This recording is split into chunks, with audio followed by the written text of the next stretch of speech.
Hello there, my lovely Legionnaires. Time for another yap session. I was planning on doing Mermay this year, but shit happened, and I didn't have the power. So I wanted to show you the artwork I did do via this particular yap session. I have two things to chat about this time, so let's just get into it. I want to start with chatting with y'all about doing monthly art challenges in general. So, I do a ton of them. It becomes more and more prominent every year that apparently I'm an animal for doing that. I've never thought that it made me that special, but a ton of people keep telling me that it's pretty surprising that I do as many as I do. And it's because I try to draw something every day anyway. It's not always something big or complicated. I just try and draw a headshot or something easy, just sketches, expression references. I try and doodle some shitpost or something every day. I don't even always post them, it's just I try and do something, some kind of study. It keeps me fresh, it keeps my muscles from atrophying, it helps me stretch out the muscles in my arms, whatever. But typically these challenges give me just a little bit of direction for a daily drawing I would have done anyway, because that's just the pace I'm used to. And part of that's, I'm sure, because I'm a content creator. I'm not gonna pretend it's not, but I like to use them for some kind of just regular exercise direction. So instead of just kind of aimlessly scrolling through Pinterest for something that looks like fun to draw, I'll just look at the prompt for the day. But I know a couple of people have a lot of difficulty with it, so I want to give you a couple of tips from someone who does it pretty regularly. My first big one is that you should use this as a way to make yourself okay with your art not always being perfect. It will break you of some perfectionist habits really quick if you try and stick to a daily art challenge. You're not gonna have the best day every time, or you're not gonna have the time you want to spend to refine something, or you may just not have the brain power for it. You might look back on what you drew Tuesday when you're working on Friday's piece, and you might just fucking hate it. It's gonna be worse. You're gonna get frustrated. Being frustrated is okay. It's healthy. It's normal. And doing something like Mermay is a great way to start to get used to having bad art days. It helps you get a lot less down on yourself when you can realize that these things come in ebbs and flows. And it also really helps with post anxiety if you just get them done and post them whether they're perfect or not. I've actually gone back and reworked drawings I did for tons of monthly art challenges because I liked the work, but I knew I could do better if I had more time. If you go over on my Tumblr, I've redrawn a couple of pieces, especially ones that I did for November. I can see my growth, and it feels good. It feels better to know that I've sat back and did something that I could really do. I've also taken characters I drew and used them as OCs later after, like, improving their designs then once I had some more time to sit and really work on it. It really ups production when you can get used to getting art out of you, regardless of its quality. Practice is practice, and it's really good to just get those ideas out and on paper, even if your first pass isn't the best in the whole world. Second is you don't need to do complicated, fully finished pieces. I do, because I'm used to doing that. Like I said, I try and draw something every day, so I'm used to having at least one or two, like, fully finished pieces every day, but that's because I've worked for years to improve my art speed and my production speed. But if you only draw once or twice a week, don't get in the head of doing something fully finished every single day. I would start with just doing sketches. That's how I started. And social media gives you a lot of pressure to do masterpieces every day. But if you're just starting with daily art, jumping right into it is really bad for you, both mentally and physically. If you don't work up to a comfortable pace, you can really fuck up your hands and wrists, and it can be terrible for your mental health. Because I know failing a challenge like this can really suck. I'm gonna talk about that a little later. But when you do something that you enjoy, you should be doing it within your own comfort zone. These things are here for you to grow and to be fun, something for us to bond as a community over, and not something for you to break your own fingers over. Work within your own comfort zone, work at your own production speed. Don't push yourself too hard. Third is a personal thing, but it's a word of advice. Do something that you think is going to help your art growth. Not what somebody else says you need to do to grow, but something you want to focus on getting better at. For example, this year I did Goretober instead of OC October because I've been wanting to get better at horror art, and I figured that doing a bunch of it would probably help out a little bit, and I think it did. I think I learned a lot. I think I did a few things. There's a couple of things I learned that I was not particularly good at. And I think that doing things like art fight have also been really helpful. Because, with art fight, right? I love doing character art, been taking a lot of time to study to make more distinctive features work in my art style.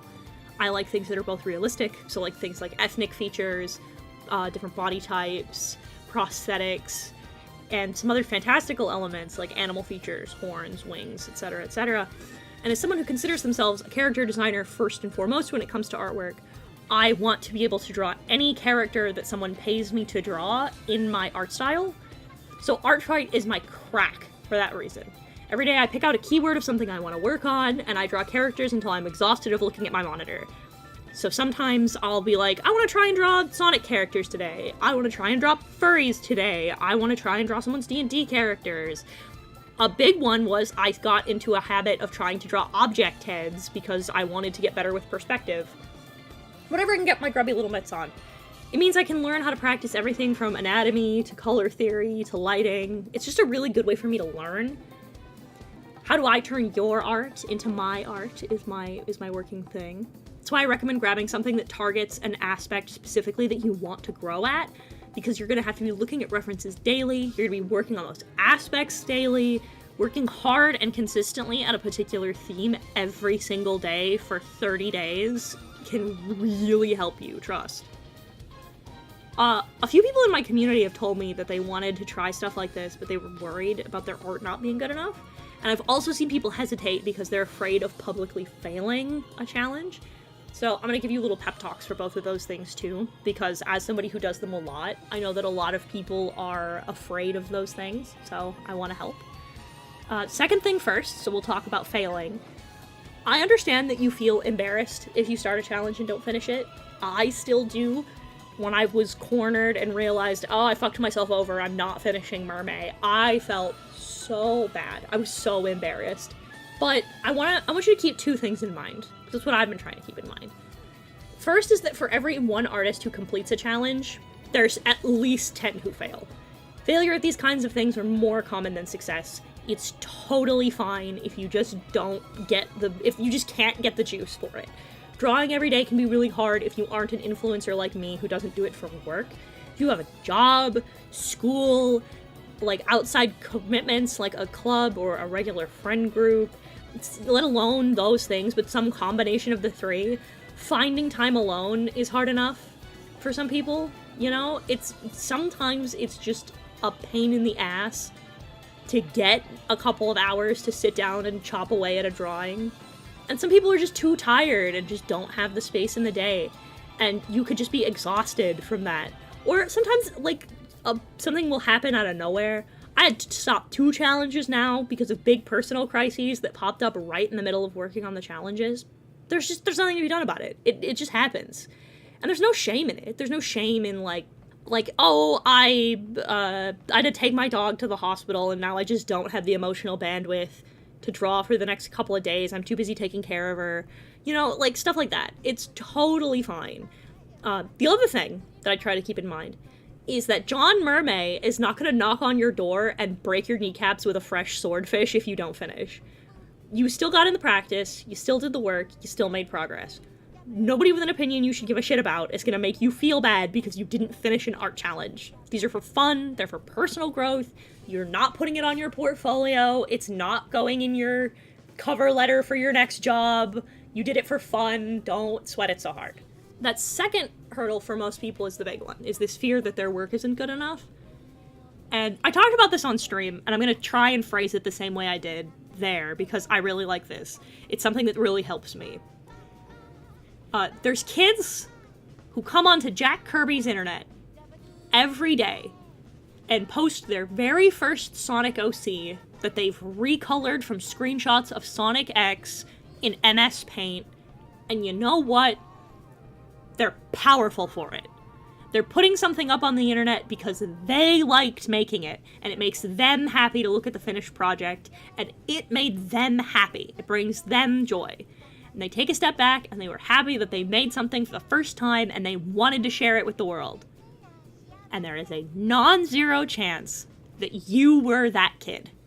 Maybe it wasn't Sonic X, maybe you were redrawing over anime bases, or maybe you were tracing over photos of cats. I don't know. But you had inside of you the spirit of a young child who really wanted to show people their macaroni art, and I think that you should continue to be that child. There's always going to be somebody better than you. Always. And you're always going to want to be better. I've been doing this since I've been drawing since I could hold crayons in my hand, and never once have I been satisfied. I've always been thinking I could do better. Everyone does. Every single person, every famous artist, everybody that you look up to on the internet, they all look at some aspect of their artwork and they're like, I could be doing better. I could stylize that better. I could, everybody's growing. Art is a constant learning process. Perfection is the enemy of progress, and you're always going to be progressing. You should never let the idea of not being the best at something keep you from doing something that seems like it's genuinely going to just bring you joy. Do what you want. Grow in the process. Make your childhood self proud. Show the internet your macaroni art. Even if it feels like that. Even if you're walking up to the front page of DeviantArt or Tumblr or Twitter every day and you feel like, I feel like a child sticking macaroni art to the fridge, there is somebody who's going to pass by that page and who's going to love your macaroni art, and you should be proud of that. So with all that being said, I did fail this year. Ultimately for a couple of reasons. Prep time between getting video stuff done and then being totally smushed between MomoCon and something that had been going on in my personal life. The game was rigged from the start. I shouldn't have even made the attempt, really. I'm stubborn. I thought I knew better. The good bit is that I never do. I never know better. I always overestimate how much I can do, and I burn myself out every time. I'm simply very stupid. This is something you'll have to learn regularly. But my plan this year was to draw Pokemon mermaids. You've been obviously seeing that. I just like humanizing Pokemon in general. Pokemon Gijinka is fun. I like drawing Pokemon. I have some other videos in the pipeline about drawing Pokemon, and I think these turned out really good. I have a few I'd like to redo in general. I tried to pick from water types broadly. They seem to be the pool I wanted to use, pun intended. But I tried to stick to fish. There's a few oldies, a few new kids, etc. I didn't really go off any prompt. I just went to Bulbapedia every day and grabbed whoever looked like they'd be fun to draw. There's two exceptions to that. Brooke and Dio both told me that Basculegion needed to have a boyfriend for the old man Yowie, so that's why I drew Dodonzo. And Justin hounded me for a Mantine mommy for, days. I'm not shitting you. Every day he would come up to me and be like, I need you to draw a Mantine MILF. I need you to draw me a squishy Mantine MILF. He does like manta rays. I'm starting to think more about that. Anyway, I'm a longtime Pokemon liker, and it seemed like the best option, because like I said, I like drawing Pokemon, I like drawing humanized Pokemon, and I'm going to transition so smoothly. A smoother segue has never been seen.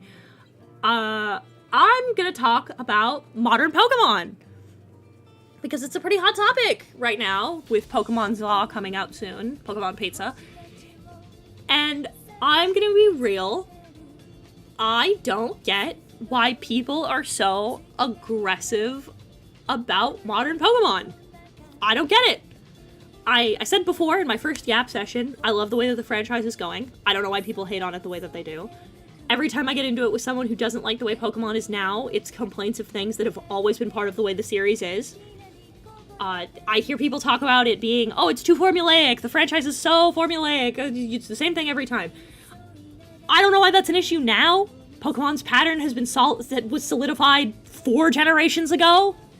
It's not like X was totally different from Black, if you know what I mean. Like, the games have a rhythm, they have a pattern, they change things up from game to game, but they're all basically the same. And I don't get why that's a problem. Predominantly because, it happens with most franchises. I feel like most Kirby games are the same. Most Mario games are the same. Fucking, Call of Duty, Dragon Age, anything in a franchise. The whole point is that you were drawn to it because it was all sort of the same formula, but with, different elements every time. So I don't know why that's a huge problem. Another one is that people keep complaining about the decks getting locked, and I think the complaint is insane and narrow-minded. Because people will change, they'll bitch and complain and moan and cry about like, oh, well, it changes the meta. It changes the meta if you disavow a certain Pokemon, if you say that you can't have certain Pokemon. You know what else changes the meta? Adding new Pokemon. Like, it changes the meta just as much if you add, like, new Pokemon or types. Like, fucking, I don't know what everybody's fucking problem is. Plus, also, like, there's 1,000 Pokemon now. If you keep wanting 20 to 30 new Blorbos per game, which most of us do, then this video game would make a PC sweat like a hooker in church. It's not happening. It's deranged for people to keep talking like it's gotta be this way. Like, you have to include every single Pokemon. Just, like, for real, have, like, common sense. It would take so much more work. Because as well, they complain about, like, oh, there's not enough new animations. You know, they're using old animations. Well, yeah, obviously. You want new animations for 1,000 plus 20 Pokemon every game? Are you nuts? It's just not happening. You're deranged. That's so much work. That's like, you'd see a Pokemon game once every maybe 5 years, and then the span between games would get longer and longer and longer. That's nuts. That's not sustainable. The one that I think is the stupidest, like the dumbest complaint I keep hearing, and I keep hearing it, is people talking shit about how they don't like that the rivals are nice now. Specifically talking about, like, starting with Gen 7, when people are talking about Sun and Moon. They keep talking about, like, oh, I don't like that they're nice to you. I liked it better when they were mean, which is bananas. And I don't know why I'm the only one in the community who's throwing tomatoes at it. Because, like, let me lay the cards on the table. I never liked the mean rivals. I didn't. I just inherently liked them less. And, like, not in the fun way. Encountering them was a chore, and it made them feel like another random obstacle rather than, like, a childhood rival. Because, like, a rivalry is supposed to be based in some kind of, like, care and respect. Like, a rival isn't somebody who hates you. Like, a rival is somebody that you compete against to make you stronger. Like, you have to like each other. That's how that works. Also, like, it's a bad take. It's just a bad critique. Fucking Brendan, May, Wally, Barry, Bianca, Calum, Serena, Shauna, Tierno, none of them were mean to you. The rivals haven't been mean in a long time. A couple of them are kind of competitive, but, like, if that counts, I don't know why they don't count Nimona as a mean rival, because, like, motherfuckers hated Nimona, which is nuts. Not only that, but, like, every game where you complain about not having a mean rival, there's a mean rival. Like, people hate Hao. I don't know why, but they fucking hate Hao. They think Hao sucks. Fucking Gladian's right there. Like, I don't know what you're complaining about. You're getting what you wanted. And then with Hop, we had Bede as contrast, because people hated Hop, and I was like, okay, Bede's there. And then if you didn't like Nimona, in the new games, there's fucking Kieran, and even Arven's not super nice to you to start with. It's fucking wild that people keep claiming, oh, the rivals just aren't mean to you like they used to be. Like, that's something that's genuinely holding the games back. It's nuts. You guys are bonkers, actually. And making friends who want to help each other grow is more fun than getting bullied, actually. I don't know what you're talking about. There's things to get irritated about in terms of performance, right? Like, I didn't like the way that Scarlet and Violet ran either, right? But I feel like most of those are nitpicks too, aside from, like, the obvious shit, because I don't get why people are so pressed about how the games look over how they run. Because people keep acting like they're the same thing, and they're not. They're just not. There's the stuff that's obvious, you know, like Scarlet and Violet's lag, the fact that they'd crash, the way that they'd have slowdown, like, that shit's, like, the performance stuff. But some of you are acting like, oh, look at the shadows under the trees, wasn't an argument you were making. Like, that wasn't the linchpin of your argument for months. Dog, you don't run Minecraft with ray tracing. Don't lecture me about frames and shadows, all right? I don't care. I cannot stress to you how little I care. I got into these games by playing in black and white on a brick that I had to hold under a physical lamp so that I could see the screen, and 90% of you who make these complaints would come your jorts tomorrow if said black and white brick games were ported to Switch anyway. The game's a little more simplistic and stylized. I don't know why you think they need to look like Elden Ring when the game has just always been kind of more cartoony. Things are stylized, things are optimized for performance. Calm down. Cry about it. And now, I can't speak to the competitive scene, personally, because competitive Pokemon scares me. But as a more devoted player, as somebody who's played the games for years and plays them as an RPG, I also think that a lot of the complaints about the newer gimmicks are silly. people complain about, like, Gigantamax and Z moves, but they don't feel any different to Megas to me. Like, I know that in the competitive scene, Z moves are, like, seen as a good thing. They really like them. And I know that Gigantamaxing seems to be, like, a fairly mixed thing in the comp scene.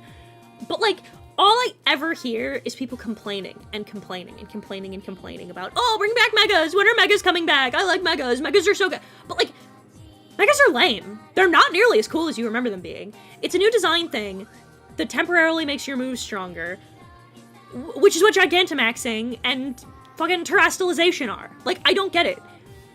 In fact, I possess the spicy take, the absolutely fucking flame wheel hot take, that Megas are the worst option because only 48 Pokemon can Mega Evolve.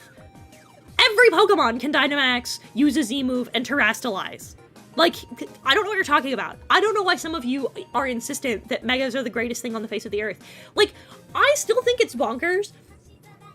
This is a side tangent, but, like, I think it's still bonkers that in the generation where Megas are introduced, one of that generation's Pokemon can Mega Evolve, which is Diancie. It's the only Gen 6 Pokemon that can Mega Evolve, and none of the starters can.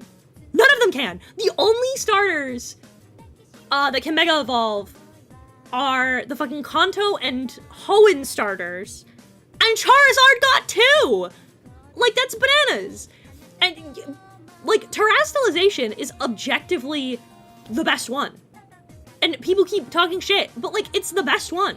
It changes the whole dynamic of a battle when you can switch up your Pokemon's whole type on the fly. You can switch up to get better resistances, to get a better toolkit out of your moves, to give them better stab, or to boost moves that your Pokemon type already uses. Like, it's just a combat game changer. It makes everything so much different. So I don't get why there's this weird minority that insists that, like, all of the new gimmicks are stupid. Because they're just not. None of you are complaining about bring back HMs. Like, no.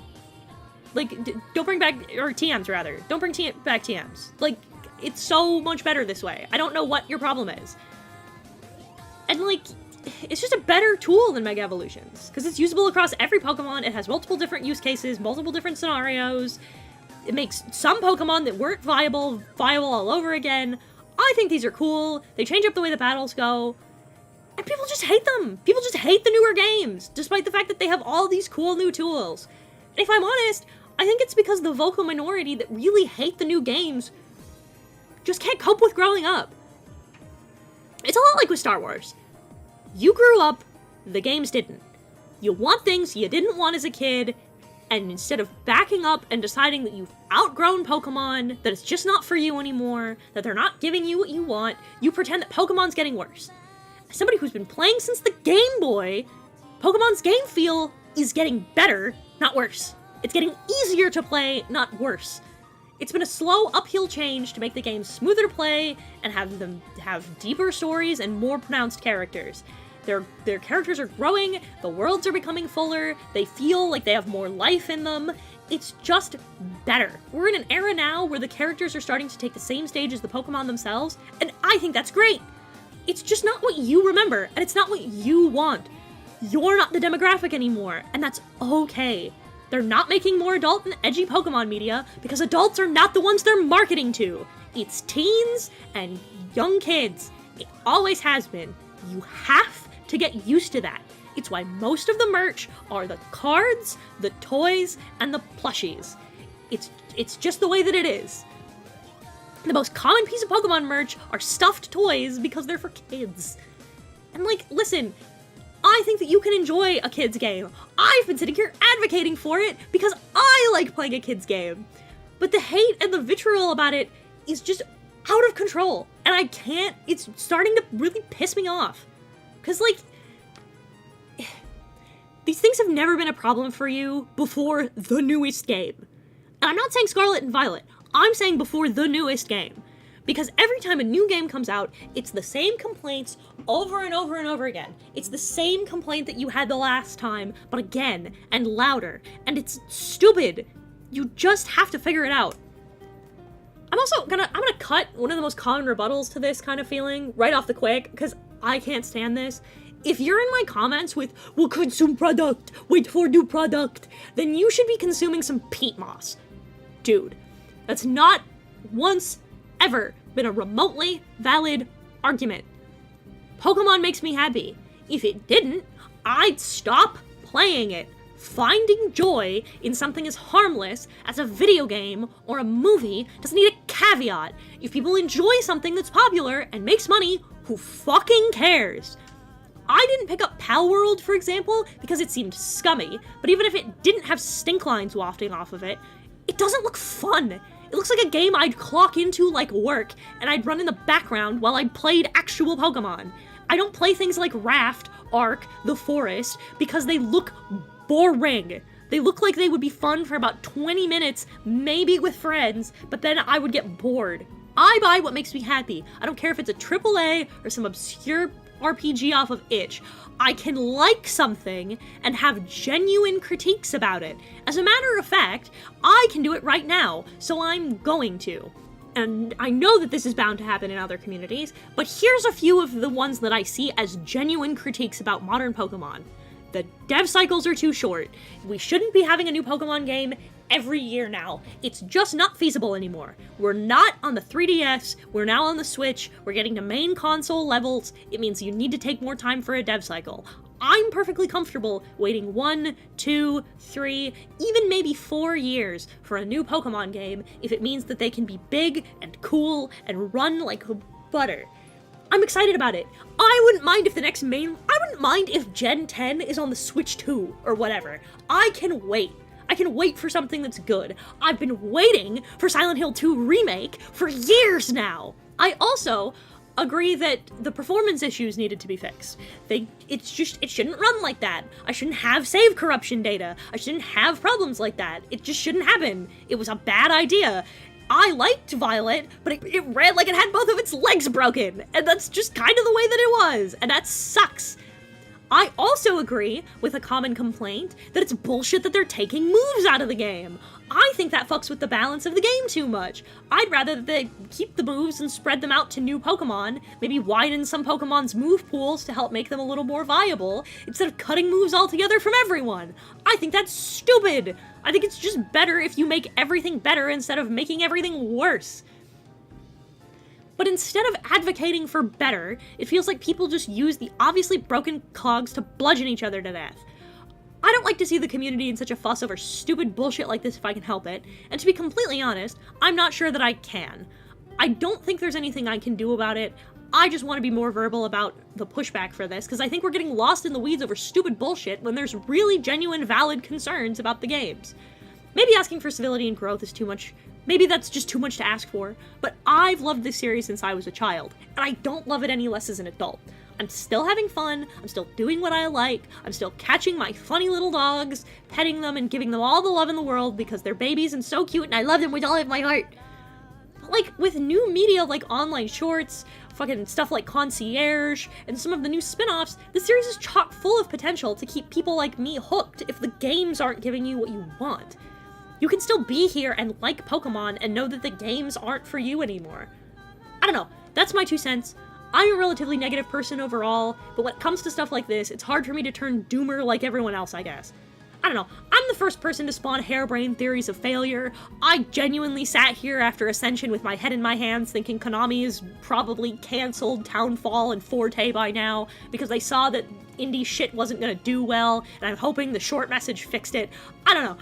I have plenty of catastrophe, world-ending theories, but when it comes to this stuff, I think people are running around with their heads cut off over nothing. I think we're prophesizing the end of the world from this morning's bacon grease. I don't know. I think it's all stupid. I think it's just not well put together, and I think everyone's arguments are dumb. I love Pokemon. That's that on that. I guess I'll see you in the next one. Goodbye.